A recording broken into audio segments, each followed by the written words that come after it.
What's good, homies? We are live from sunny South Central Los Angeles, California. I'm Mark, and I'm a recovering codependent narcissist. I talk a lot about fear and overcoming fear, but I realized that I hadn't really explained, what fear is, what fear is all about. When I talk about fear, I'm not talking about phobias, really, fears of snakes or spiders or germs or whatevs, fear of color orange or something. When I refer to fears, what I'm really referring to are those deep fears that, our ego says they don't even exist. Fears that have been buried so long ago, like so long ago. Mostly these fears come from when we were children, um, including when some of these fears came to us when we were pre-verbal.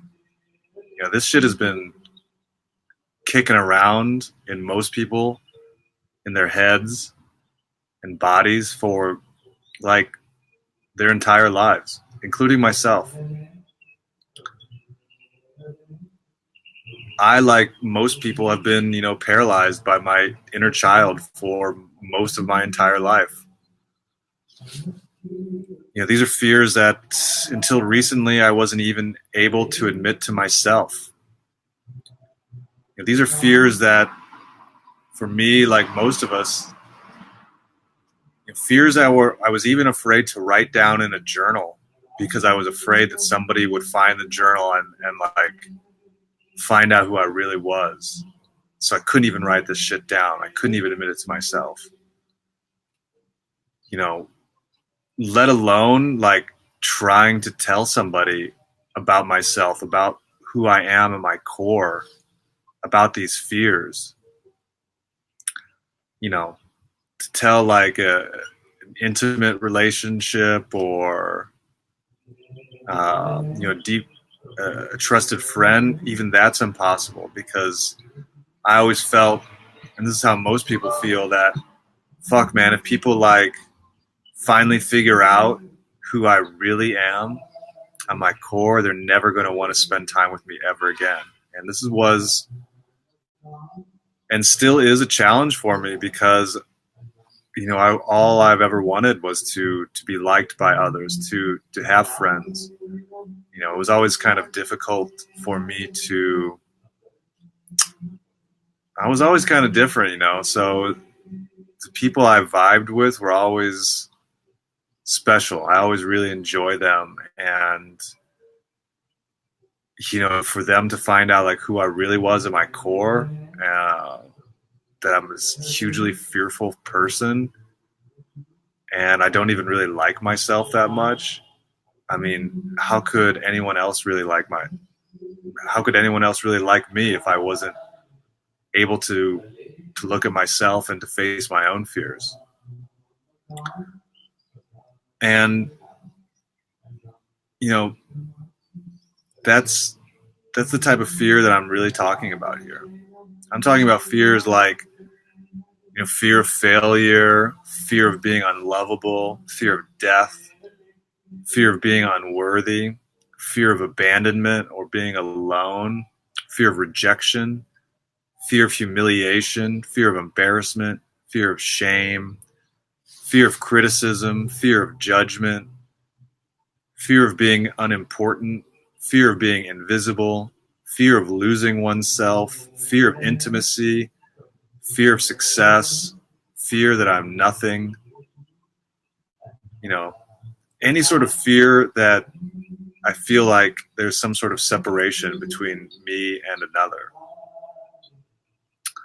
These are the type of fears that I'm talking about, that until recently on this live stream, I wasn't even able to admit these to myself because, the ego says these things don't exist.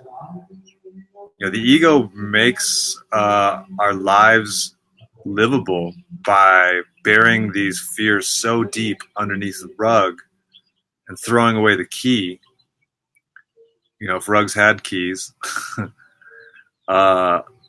The ego says they don't exist, but throughout our life we just pile on more shit, and then you see that like that thing that you buried underneath the rug is now this giant thing, and that everybody could see it except you. You're the only one who can't see your fears usually. You know, we humans have really mastered the outside world. Most of us don't really have to be afraid of, you know, being eaten alive by like a tiger or a crocodile, or dying of exposure, or not having enough food to eat. That was what humans' existence were for most of our lifespan as a species here on this earth. But we've kind of mastered the outside world. But that doesn't mean we're, you know, shit's over. You know, we could still, I mean, you see how we try to master the outside world by like building crazy cities and things that are completely out of balance, out of alignment with Gaia, with the Earth's biosphere. You know, we do whatever the fuck we want because we can control the outside world. But now it's really time for humans to master the inside world, to master their internal environments. And we do this by overcoming our fears. So why do we want to overcome our fears? Good question. Really good question. Why do I want to overcome my fear? I believe that that my greatest gift, just like everyone's greatest gift, my highest calling, just like everyone else's highest calling, is right beyond our core fears. You know, I now think of my fears as opportunities for me to expand rather than things that are, you know, holding me back. My path to my greatest awareness, to my highest potential, runs head first through all of my fears. But of course it does, suckers. Like, how else would we grow? I mean, that's so brilliant. How else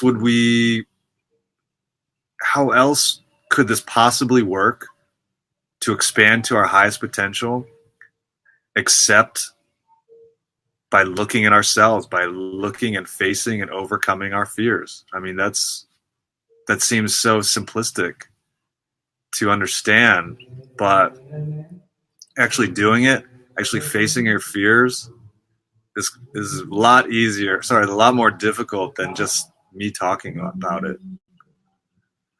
You know, if we aren't facing our fears, what are we really doing with our lives? You know, what am I doing with my life if I'm not facing my fears and overcoming them? I mean, that's such a great question. I don't really have an answer to that. The only thing I could say is that once we're done facing our fears, what I know is that you shift and then you be of service to others. And there's always other people to help. So if you aren't facing your fears, and if you're not being of service and helping other people, you know, you're living a life that might seem unfulfilled to you. If you aren't uncomfortable, then you're probably not growing. And really, that's the whole point of existence. Because ultimately, if, you know, we don't overcome fear in this lifetime, guess what, suckers? We got to come back in our next lifetime and do it over again. We got to face those fears again, because every time we're reincarnated into our new avatars, we take our quality of consciousness with us. And that includes where we're at in our fear reduction cycle. I just made that term up. Sounds pretty good. Sounds legit. Fear reduction cycle. And I was thinking, you know, how many lifetimes have I just been unaware that I even had to overcome fears? That this was kind of the purpose of my life, or all of my lives. You know, how many lifetimes have I wasted not knowing this, or been sidetracked with just other responsibilities.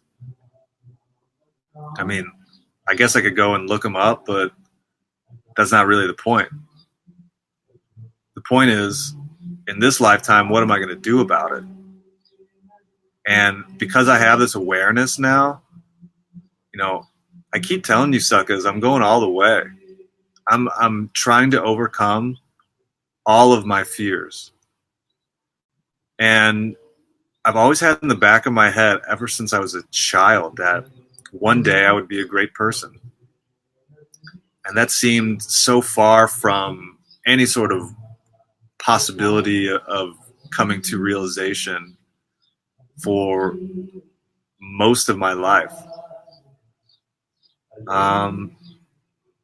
Be a great person. I mean, I had so much fear that I was constantly dealing with. I couldn't even see a possibility of me ever becoming a great person. But really, in kind of those dark nights of the soul, that this voice would always bring me comfort. And only now am I understanding what, kind of that means. With the help of Tom Campbell, because I asked him, I was like, hey, what's up? What's going on with this voice in my head? That's clearly not me. It doesn't even sound like me. What's going on with this? And, Tom Campbell told me that if I were to get rid of my fears in this lifetime, that I would become a great person. And the way he said it made me believe that I could do it in this lifetime. So that's what I'm going for, suckers. I'm trying to get rid of all these fears. And then guess what? Then I'm going to help other people have awareness about their own fears and give them courage that they too can overcome their fears. Notice I didn't say I was going to help other people or tell people what to do, because this is a very personal process. What I'm doing is just bringing awareness to other people. My process, don't follow it exactly. Quite the contrary. Like, just get kind of, just trying to get some encouragement from my process that this is doable for anybody. Because it really is. Facing our fears is possible for everybody. But be careful what you ask for, because when you start down this path, the universe will really respond. It will really help you face and overcome your fears by showing you these fears that you need to overcome.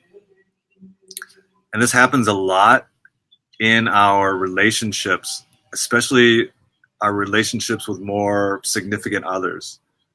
People that really push our buttons,